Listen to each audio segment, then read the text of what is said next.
देखिए, अगर मैं बात करता हूँ हाईली वेटेज चैप्टर की क्लास 12 के बायोलॉजी से, तो उसमें सबसे ऊपर जेनेटिक्स आता है। अगर मैं बात करता हूँ जेनेटिक्स के, तो जेनेटिक्स में आपके 2 चैप्टर इंक्लूड होते हैं। एक होता है principle of inheritance and variation और दूसरा है molecular basis of inheritance.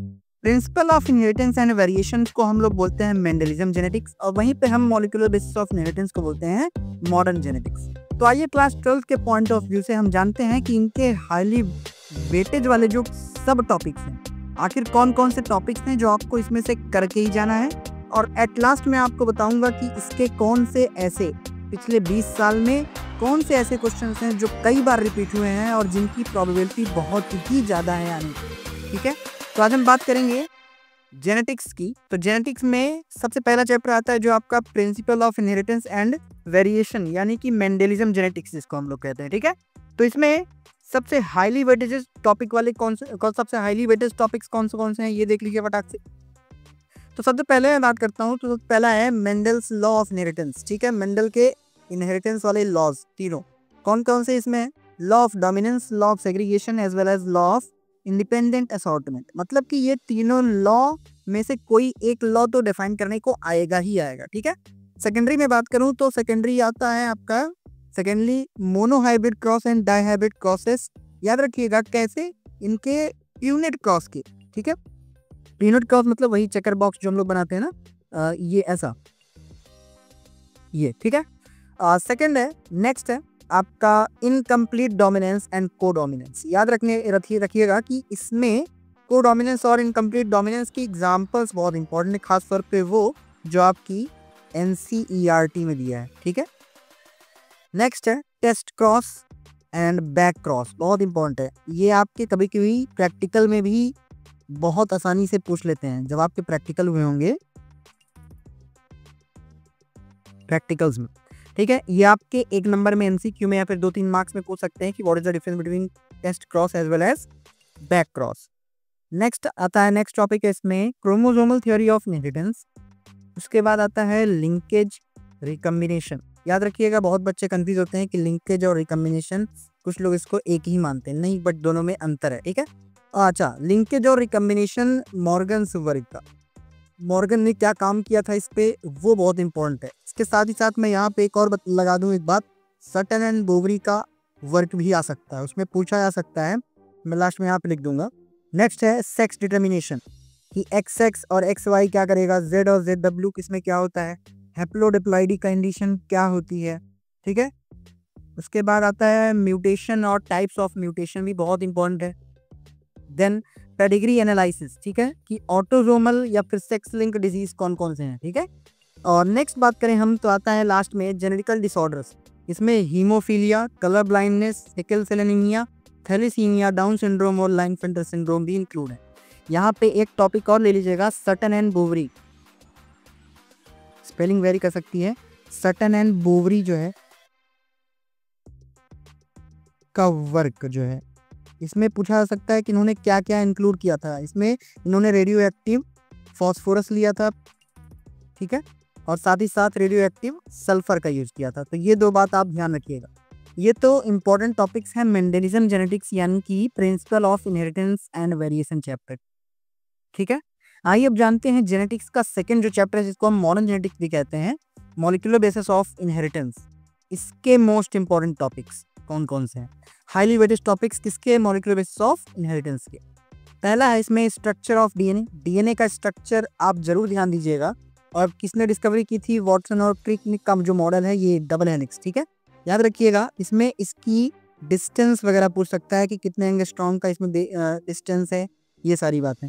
Replication of DNA यानी कि सेमी कन्वर्जेशन मेथड कैसे होता है, सेमी कंजर्वेटिव मेथड क्या होता है वो पूछ लेगा।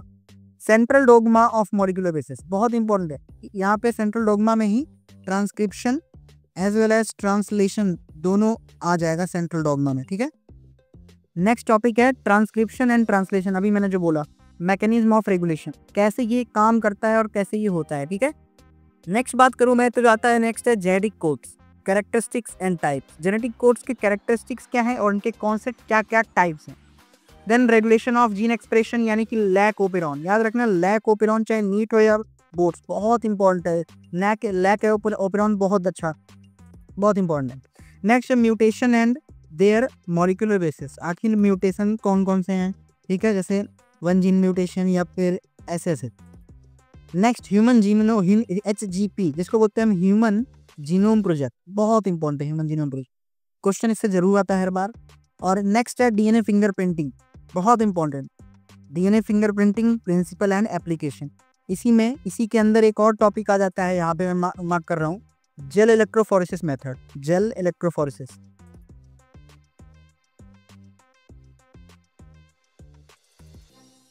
जेल इलेक्ट्रोफोरेसिस मेथड, कुछ कॉमन सी बातें इसमें पूछ सकते हैं कि कौन सा डाई यूज होता है इसमें, तो लिखिएगा इथीरियम ब्रोमाइड, ठीक है, ये सारी चीजें इसमें बहुत इंपॉर्टेंट। ठीक, अब आइए देखते हैं दोनों चैप्टर्स की हमने क्या बात कर ली। हमने मोस्ट इंपॉर्टेंट टॉपिक्स, यानी कि हमने हाईली वेटेज वाले टॉपिक्स इन चैप्टर के अंदर जो है वो हमने डिस्कस कर लिया। अब आइए देखते हैं कि मोस्ट एक्सपेक्टेड क्वेश्चंस कौन कौन से हैं, मतलब किन क्वेश्चंस के आने की प्रोबेबिलिटी बहुत हाई है।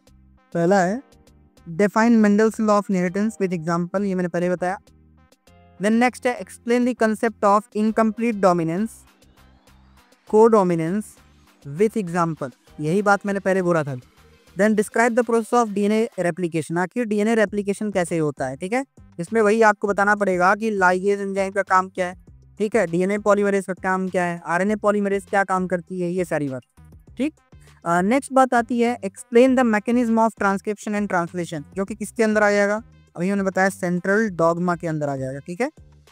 देन नेक्स्ट है what is the role of tRNA in protein synthesis, ये ट्रांसक्रिप्शन RNA, ठीक है, mRNA का क्या काम होगा पूछ सकता है वहाँ पे। Discuss the structure of nucleosome, nucleosome की स्ट्रक्चर आपसे पूछ सकता है एंड इट्स सिग्निफिकेंस।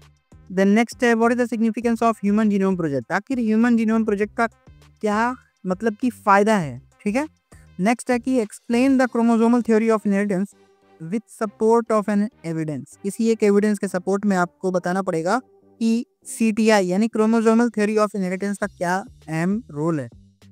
नेक्स्ट है डिस्कस द रोल ऑफ ओपेरॉन्स, जो मैंने अभी बताया लैग ओपेरॉन फेमस है, जो ओपेरॉन्स इन जीन रेगुलेशन, खासतौर पे लैग ओपेरॉन की बात करूँ, ठीक है। नेक्स्ट है write the short notes on genetic disorder like sickle cell anaemia, haemophilia, Klinefelter syndrome, Down syndrome, ये सारी चीजें। एट लास्ट कुछ बोनस जो हमने दिया है, एग्जाम टिप्स जो आपको देख के ही जाना है, जिसपे हम कई स्टार लगा सकते हैं, ठीक है। क्या क्या, focus on Mendelism genetics and gene expression, they are the commonly asked in CBSE exam. CBSE exam के लिए मेंडलियम जेनेटिक्स और जीन एक्सप्रेशन हमेशा पूछे जाते हैं, ठीक है। सेकंड टिप्स क्या है आपके लिए, आपको डायग्राम को गो थ्रू होना है, मतलब डायग्राम देखना है, कौन से DNA स्ट्रक्चर डायग्राम, ट्रांसक्रिप्शन का, ट्रांसलेशन और ओपेरॉन के मॉडल का डायग्राम बहुत जरूरी है, ठीक। देन नेक्स्ट है प्रैक्टिकल न्यूमेरिकल प्रॉब्लम सॉल्व आपको करना है, कौन से न्यूमेरिकल प्रॉब्लम्स, यहाँ पे 4 गैप रूल्स,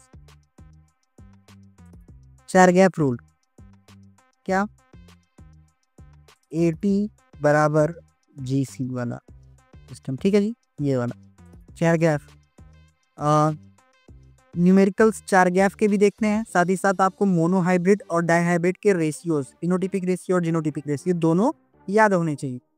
लास्ट है, last but not the least, revise the terminology, आपको कुछ टर्म्स जरूरी है याद रखना, कौन कौन से टर्म्स, जैसे एलील क्या होता है, लोकस क्या है, कोडॉन्स क्या है, एंटी कोडॉन्स क्या है, etcetera, as directed in definition are often asked, ठीक है।